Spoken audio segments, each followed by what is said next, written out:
ಇನ್ನು ಪ್ರಜ್ವಲ್ ರೇವಣ್ಣ ಅಶ್ಲೀಲ ವಿಡಿಯೋಗಳಿಗೆ ಸಂಬಂಧಪಟ್ಟ ಹಾಗೆ ಅವರ ತಂದೆ ರೇವಣ್ಣ ಮತ್ತು ಸಿದ್ದರಾಮಯ್ಯ ಸಿಎಂ ಸಿದ್ದರಾಮಯ್ಯನವರ ಮಧ್ಯೆ ಒಂದು ಒಪ್ಪಂದ ಆಗಿದೆ ಅನ್ನುವಂತಹ ಗಂಭೀರ ಆರೋಪವನ್ನ ಪ್ರಹ್ಲಾದ್ ಜೋಶಿ ಅವರು ಮಾಡಿದ್ದಾರೆ. ಇನ್ನು ಸಚಿವರ ಈ ಒಂದು ಆರೋಪಕ್ಕೆ ಕಾಂಗ್ರೆಸ್ಸಿಗರು ಯಾವ ರೀತಿ ಪ್ರತಿಕ್ರಿಯೆ ಕೊಡ್ತಾರೆ ಅನ್ನೋದನ್ನ ನೋಡಬೇಕಾಗಿದೆ. ಹಾಸನದ ಜೆಡಿಎಸ್ ಸಂಸದ ಪ್ರಜ್ವಲ್ ರೇವಣ್ಣ ಅಶ್ಲೀಲ ವಿಡಿಯೋ ಪ್ರಕರಣದ ತನಿಖೆಗೆ ಸಂಬಂಧಿಸಿ ಹುಬ್ಬಳ್ಳಿಯಲ್ಲಿ ಪ್ರತಿಕ್ರಿಯೆ ನೀಡಿದಂತಹ ಕೇಂದ್ರ ಸಚಿವ ಪ್ರಹ್ಲಾದ್ ಜೋಶಿ ಶಾಸಕ ಎಚ್.ಡಿ. ರೇವಣ್ಣ ಹಾಗೂ ಸಿಎಂ ಸಿದ್ದರಾಮಯ್ಯ ಜೊತೆಗೆ ಒಪ್ಪಂದ ಆಗಿರಬಹುದು ಎಂದು ಜನ ಮಾತನಾಡ್ಕೊಳ್ತಾ ಇದ್ದಾರೆ. ಆರೋಪ ಕೇಳಿ ಬಂದ ಕೂಡಲೇ ಯಾಕೆ ಪ್ರಜ್ವಲ್ ವಿರುದ್ಧ ರಾಜ್ಯ ಸರ್ಕಾರ ಎಫ್ಐಆರ್ ದಾಖಲಿಸಿರಲಿಲ್ಲ? ಪ್ರಜ್ವಲ್ ರೇವಣ್ಣರನ್ನ ಓಡಿ ಹೋಗೋದಕ್ಕೆ ಯಾಕೆ ಬಿಟ್ರು? ರಾಜ್ಯದ ಪೊಲೀಸರು ಪ್ರಜ್ವಲ್ನ ಬಂಧಿಸಬೇಕಾಗಿತ್ತು. ಇಲ್ಲೇ ದೂರು ದಾಖಲಾದ್ರೆ ಕೇಂದ್ರ ಸರ್ಕಾರಕ್ಕೆ ಏನಾದ್ರೂ ಕನಸು ಬಿದ್ದಿರುತ್ತಾ ಎಂದು ಅವರು ಮರು ಪ್ರಶ್ನೆಯನ್ನ ಮಾಡಿದ್ದಾರೆ.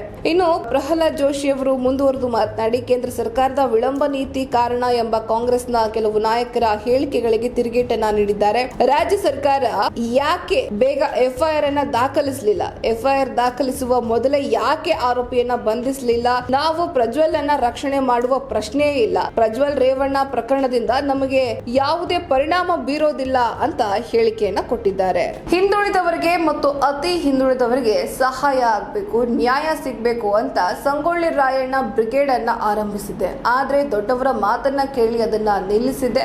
ಅದೇ ನನ್ನ ತಪ್ಪಾಯ್ತು ಅಂತ ಕೆ.ಎಸ್. ಈಶ್ವರಪ್ಪನವರು ಸಂಗೊಳ್ಳಿ ರಾಯಣ್ಣ ಬ್ರಿಗೇಡ್ ಬಗ್ಗೆ ಮಾತನಾಡಿದ್ದಾರೆ. ಬಹುಶಃ ಅದನ್ನ ಮತ್ತೆ ಆರಂಭಿಸೋ ಯೋಚನೆಯಲ್ಲಿದ್ದಾರೆ ಅನ್ನುವಂತಹ ಮಾತು ಕೇಳಿ ಬರ್ತಾ ಇದೆ. ರಾಯಣ್ಣ ಬ್ರಿಗೇಡ್ ನಿಲ್ಲಿಸಬೇಕು ಅಂತ ಮಾಜಿ ಮುಖ್ಯಮಂತ್ರಿ ಬಿ.ಎಸ್. ಯಡಿಯೂರಪ್ಪ ಮತ್ತು ಕೇಂದ್ರ ಸಚಿವ ಅಮಿತ್ ಶಾ ಹೇಳಿದ್ರು. ಮರು ಮಾತಾಡದೆ ನಿಲ್ಲಿಸ್ಬಿಟ್ಟೆ. ಆ ಸಂಘಟನೆ ಈಗ ಇದ್ದಿದ್ರೆ ಹಿಂದುಳಿದವರಿಗೆ ನ್ಯಾಯ ಸಿಗ್ತಾ ಇತ್ತೇನೋ. ನಾನು ಯಾವಾಗ್ಲೂ ಹಿರಿಯರ ಮಾತು ಮೀರಿರ್ಲಿಲ್ಲ, ಹೀಗಾಗಿ ಕೈ ಬಿಟ್ಟೆ. ನಾನು ಆವಾಗ್ಲೇ ಅವರ ಮಾತನ್ನ ಮೀರಿದ್ರೆ ಸರಿ ಹೋಗ್ತಾ ಇತ್ತು. ಚುನಾವಣೆ ಮುಗಿದ ನಂತರ ಹಿಂದುಳಿದವರ ಮತ್ತು ದಲಿತರ ರಾಜ್ಯ ಮಟ್ಟದ ಸಭೆಯನ್ನ ಕರೆಯುತ್ತೇನೆ ಎಂದು ಮಾಜಿ ಸಚಿವ ಶಿವಮೊಗ್ಗ ಲೋಕಸಭಾ ಕ್ಷೇತ್ರದ ಪಕ್ಷೇತರ ಅಭ್ಯರ್ಥಿಯಾಗಿರುವ ಕೆ.ಎಸ್. ಈಶ್ವರಪ್ಪ ಹೇಳಿದ್ರು. ಇನ್ನು ಹೇಗೆ ಹೇಳುವ ಮೊದಲು ಕೆ.ಎಸ್. ಈಶ್ವರಪ್ಪ ಅವರು ಮತ್ತೆ ಸಂಗೊಳ್ಳಿ ರಾಯಣ್ಣ ಬ್ರಿಗೇಡ್ ಆರಂಭಿಸುವ ಸುಳಿವನ್ನ ನೀಡಿದ್ದಾರೆ. ಶಿವಮೊಗ್ಗದಲ್ಲಿ ಸುದ್ದಿಗೋಷ್ಠಿ ನಡೆಸಿ ಮಾತನಾಡಿದಂತಹ ಅವರು, ಹಿಂದುಳಿದವರಿಗೆ ದಲಿತರಿಗೆ ನ್ಯಾಯ ಕೊಡಿಸುವ ಕೆಲಸ ಮಾಡ್ತೇನೆ. ಬಿಜೆಪಿ ನನ್ನ ಮಾತೃ ಸಂಸ್ಥೆ. ಈ ಚುನಾವಣೆಯಲ್ಲಿ ಗೆದ್ದು ಮತ್ತೆ ಬಿಜೆಪಿಗೆ ಹೋಗ್ತೇನೆ ಅನ್ನುವಂತಹ ವಿಶ್ವಾಸವನ್ನ ವ್ಯಕ್ತಪಡಿಸಿದ್ದಾರೆ. ಕ್ಷೇತ್ರದಲ್ಲಿ ನನಗೆ ದಿನದಿಂದ ದಿನಕ್ಕೆ ಬೆಂಬಲ ಹೆಚ್ಚಾಗ್ತಾ ಇದೆ. ಜನ ನಿರೀಕ್ಷೆಗೆ ಮೀರಿ ಬೆಂಬಲವನ್ನ ಕೊಡ್ತಾ ಇದ್ದಾರೆ ಅಂತ ಅವರು ವಿಶ್ವಾಸವನ್ನ ವ್ಯಕ್ತಪಡಿಸಿದ್ದಾರೆ. ಪ್ರಧಾನಿ ನರೇಂದ್ರ ಮೋದಿ ಅವರ ಭಾಷಣವನ್ನ ತಿರುಚಿ ಅಪ್ಲೋಡ್ ಮಾಡಲಾಗಿದೆ ಎಂಬ ಆರೋಪ ಮಾಡಿ ಸಚಿವ ಪ್ರಿಯಾಂಕ್ ಖರ್ಗೆ ಅವರ ಮೇಲೆ ಬಿಜೆಪಿಗರು ದೂರನ್ನ ದಾಖಲಿಸಿದ್ದಾರೆ. ನಮ್ಮ ಪ್ರಧಾನಿ ಮಾಡಿದಂತಹ ಭಾಷಣ ಯಾವುದ್ರ ಬಗ್ಗೆ ಇತ್ತು? ಕಿಸಾನ್ ಸಮ್ಮಾನ್ ಯೋಜನೆಗೆ ಸಂಬಂಧಿಸಿದಂತಹ ಹಣವನ್ನ ರಾಜ್ಯ ಸರ್ಕಾರ ಕಡಿತ ಮಾಡಿದ್ದನ್ನ ಉಲ್ಲೇಖಿಸಿ ಮೋದಿ ಭಾಷಣ ಮಾಡಿ ಕಾಂಗ್ರೆಸ್ ವಿರುದ್ಧ ವಾಗ್ದಾಳಿಯನ್ನ ನಡೆಸಿದ್ರು. ಆದ್ರೆ ಭಾಷಣದ ವಿಡಿಯೋವನ್ನ ತಮಗೆ ಬೇಕಾದಷ್ಟು ಮಾತ್ರ ಎಡಿಟ್ ಮಾಡಿ ಪ್ರಿಯಾಂಕ್ ಖರ್ಗೆ ಪೋಸ್ಟ್ ಮಾಡಿದ್ದಾರೆ ಎಂದು ಬಿಜೆಪಿ ಆರೋಪಿಸಿದೆ. ಪ್ರಿಯಾಂಕ್ ಖರ್ಗೆ ಪೋಸ್ಟ್ ನಲ್ಲಿ ಏನಿದೆ ಅಂತ ನೋಡೋದಾದ್ರೆ, ಕನ್ನಡಿಗರು ಪಾಪ ಮಾಡಿದವರು ಎನ್ನುವ ಪ್ರಧಾನಿ ಮೋದಿ ಅವರೇ, ಕನ್ನಡಿಗರನ್ನ ಕಂಡ್ರೆ ನಿಮಗೇಕೆ ಇಷ್ಟು ದ್ವೇಷ? ನಮ್ಮದೇ ದೇಶದವರನ್ನ ಅವಮಾನಿಸುವುದು ಮೋದಿಯವರ ಕಯಾಲಿಯೇ. ಹಿಂದೆ ಕೇರಳವನ್ನ ಸೊಮಾಲಿಯಾಗೆ ಹೋಲಿಸಿದ್ರಿ, ಈಗ ಕನ್ನಡಿಗರನ್ನ ಪಾಪಿಷ್ಟರು ಅಂತ ಕರೆದಿದ್ದೀರಿ. ಕನ್ನಡಿಗರು ಯಾವ ಪಾಪ ಮಾಡಿದ್ದಾರೆ ಸ್ವಾಮಿ? ಭ್ರಷ್ಟ ಬಿಜೆಪಿಯನ್ನ ತಿರಸ್ಕರಿಸಿದ್ದು ಪಾಪವೇ? 40% ಕಮಿಷನ್ ಸರ್ಕಾರವನ್ನ ಒದ್ದೋಡಿಸಿದ್ದು ಪಾಪವೇ?